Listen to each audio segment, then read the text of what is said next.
नाव लिहिलेलं नाव एक तर मी काकूचा गरीबाचा जुन्या नेसून येय मग तू माका सांगते यस्तो बंद हा तुझ्या बापचाच असतो हा तुझे काय तर बोल माका जाऊ जाई अंजा का सकाळी तुझे काय तर पाचापच बोल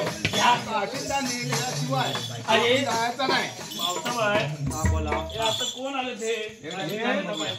आमची ओळख पटली पाहिजे पहिल्यांदा विचारा बघा गावात राजू रोकडे म्हणून ओळखतात असं असतो म्हणा तू असा जिगीट नसतो विचारा पहिलं तुम्ही आलात कुठून अरे तुम्ही तुमचं नाव काय तुमचं गाव काय गोष्ट सांगा टाकाय कोण तुमची आयडी दाखवा तुमचा लायसन आहे का आधी आयडी आहे हा मग मला वाटतं कॉन्ट्रॅक्टर असेल कॉन्ट्रॅक्टर आहे तो तो घडी